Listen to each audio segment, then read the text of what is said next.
Bom dia, turma. Estou iniciando aí mais uma semana, retomando as nossas aulas normais, né?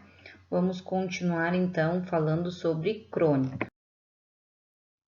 Relembrando então, né, que crônica é um texto, né, onde o cronista, que é a pessoa que escreve, ela expõe um ponto de vista sobre situações do cotidiano, né, sobre situações do nosso dia a dia. Pode ser considerado argumentativo quando há defesa dessa forma particular, então, de olhar o mundo.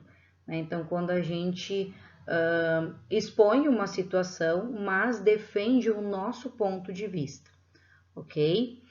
Então, há vários tipos de crônicas.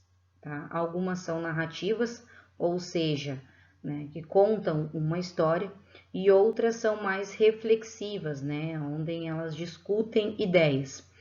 Esse último exemplo das reflexivas e que discutem ideias, nós temos como exemplo, né, a primeira crônica que a gente leu lá na página 50, né, que ela é uma crônica argumentativa, porque ela mostra a autora, né, a cronista, fazendo uma defesa particular de olhar o mundo e, ao mesmo tempo, reflexiva, porque ela nos faz refletir sobre algumas situações do cotidiano, né? Aquela crônica que a gente leu sobre deixem a gente ter o privilégio de envelhecer em paz, certo? E essa, então, que nós vamos ler hoje, ela já é mais uma narrativa, né? Então, o cronista, ele vai narrar, ele vai nos contar, ele vai expor uma situação do cotidiano dele, mas em uma forma narrativa, ele vai contar uma história,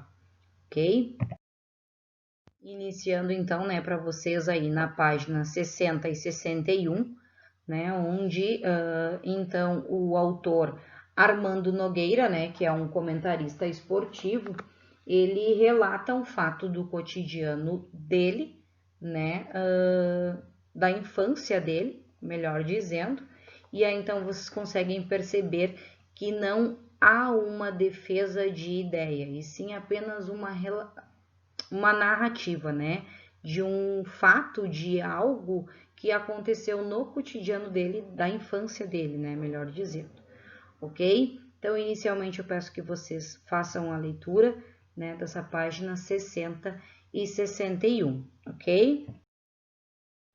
E na 62, então, já inicia sobre a interpretação dessa crônica, né? E aí temos a atividade 2, onde o assunto da crônica, né, pergunta o assunto da crônica é revelado ao leitor pelo título Peladas. Então, leia 2 significados desta palavra disponíveis, então, no dicionário. E aí tem, né, o significado. O primeiro, jogo de futebol ligeiro, sem número certo de jogadores, né? E o segundo é uma partida de futebol mais mal jogada ou sem maior interesse, ok? E aí a pergunta A diz assim: com qual dos dois significados a palavra foi empregada no texto, né? Então selecione um trecho dele para justificar a sua resposta. Então vocês leram a crônica, né? E aí então qual desses dois significados se encaixa mais dentro do texto, né? Assim, era um jogo de futebol ligeiro, sem número certo de jogadores, ou conforme a gente leu, né, esse título ele se encaixa mais dentro de uma partida de futebol mal jogada ou sem maior interesse, tá? E aí dentro deste texto, dentro da própria crônica, tem um trecho ali que justifica a resposta. Aí vocês têm que transcrever então aí para essas linhas na letra A, ok? A B já pede assim: elabore uma frase com a palavra pelada de modo que o outro significado se faça presente. Ou seja, na A foi utilizado um daqueles dois significados em cima. E aqui na B você tem que fazer uma frase, então, né, escrever uma frase utilizando então o outro sentido, o outro significado, ok? Na 3, releia este trecho do texto e circule palavras ou expressões comuns em uma linguagem mais informal. E aí então vocês vão ler, né? Ó, E, no entanto, ainda ontem, isto aqui fervia de menino, de sol, de bola, de sonho. Eu jogo na linha, eu sou o Lula. No gol, eu não jogo. Tô com o joelho ralado de ontem. Vou ficar aqui atrás. Entrou aqui, já sabe. Então, tem algumas expressões aí comuns, né, que a gente ainda continua utilizando, tá? Esse tom informal aplicado ao texto, ela tem função de quê, né? Então, ele tem a função de evidenciar o assunto tratado no texto, de aproximar o leitor do texto ou de facilitar a leitura para iniciantes, né? Então, o texto, qualquer tipo de texto sempre tem alguma intenção. Então, este utilizou linguagem informal, pouquinho mais informal. Mas qual é a função, então, desta linguagem informal? É evidenciar o assunto, aproximar o leitor ou facilitar a leitura, ok? E aí, na página 63, diz assim, o trecho, todo mundo querendo tirar o selo da bola, bendito fruto de uma suada vaquinha, tem o mesmo significado que, e aí então tem 3 afirmativas, né? Então, esse trechinho, que significado ele corresponde, ok? Marquem uma das alternativas. 5. Nessa crônica, o autor deixa claro que a bola é um ser muito compreensivo, que dança conforme a música. O que isso quer dizer? Né? O que isso significa para vocês? Né? A bola é um ser compreensivo, que dança conforme a música. Né? O que isso quer dizer? Ok? A 6. Sobre o homem que invade a praça e acaba com a brincadeira da criançada, responda as questões a seguir. A. Por que ele é chamado de espantalho gente? Né? B. Em sua opinião, o que poderia ter motivado a atitude radical do homem, já que espetou a bola com o canivete? Né? Então, na sua opinião, por que isso poderia ter acontecido? O que motivou ele a fazer isso? Tá? Então, cada um aí, né, saber aí é a opinião própria, tá? Uma resposta pessoal. Continuando na 64, então, na atividade 7, diz assim, releia o trecho final da crônica. No segundo golpe, a bola começa a sangrar. Em cada gomo, o coração de uma criança. A palavra em destaque, né, sangrar, foi utilizado de que sentido? De perder o sangue, de esvaziar ou de expandir-se? Então, quem leu o texto aí, leu a crônica, compreende bem tranquilo, tá? Então, marca a resposta certa. E a B, o que você entende desta última frase do texto? Então, no segundo golpe, a bola começa a sangrar, em cada gomo o coração de uma criança.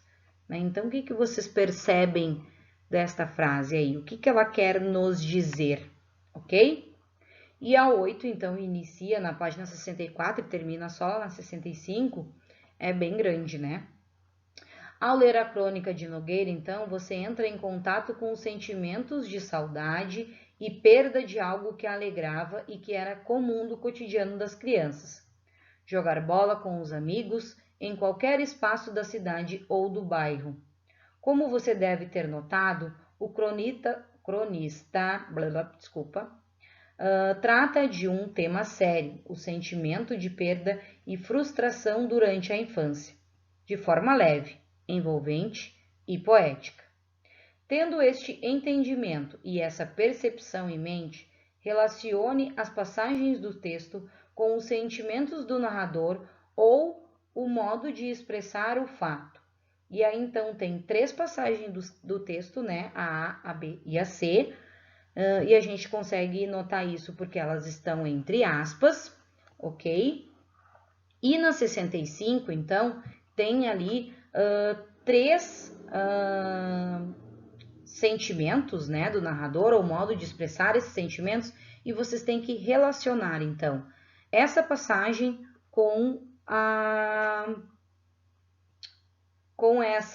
com esse sentimento, tá? Com esse... Como é que eu poderia dizer assim? Com esse conceito, tá? Então, aí vocês vão ler essas 3 primeiros aí na página 8, na 64, e depois relacionar, então, com os sentimentos na página 65, certo? E atividade 9. Após ler a crônica, você identifica o narrador como, né? É aquele que participa da história e relata em primeira pessoa, ou seja, ele diz eu dentro da crônica, né? Ou é aquele que relata em terceira pessoa, apenas o que pode observar, né? Eles fizeram aquilo, né? Ele não está presente em nenhum momento dentro da crônica. Ou aquele que sabe e revela tudo sobre a trama e os personagens, né? Sejam os pensamentos mais íntimos ou detalhes e até mesmo estes ignoram, né? Então, quem é o cronista dentro o narrador dentro da crônica? Como você identifica? Ok? Marca o X na resposta correta. E a 10 diz assim: em que atividade com os amigos você mais gosta? Em que espaço essa atividade acontece?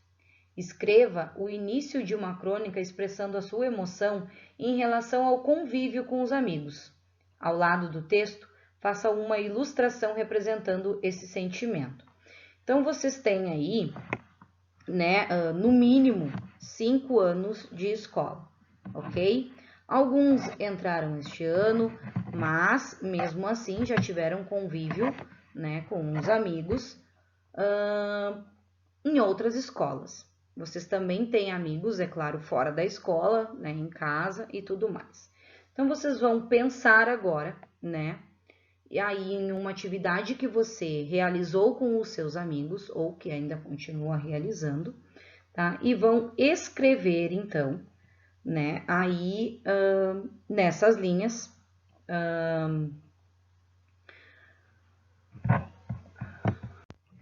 os sentimentos de vocês, né, em relação a essas atividades. Vocês não, óbvio que vocês não vão escolher uma coisa que vocês não gostam, né, porque tá escrito ali mais gosta, né, mas qual é o sentimento que vem, assim, o sentimento de amizade, que vocês estão sempre junto, que vocês se conhecem há muitos anos, né, não sei, enfim, tá? E aí do lado, então, fazer um desenho, né, uma ilustração que represente este sentimento ou até mesmo essa atividade, tá? Tenham ali, levem em consideração, né, essa crônica que vocês acabaram de ler, ok?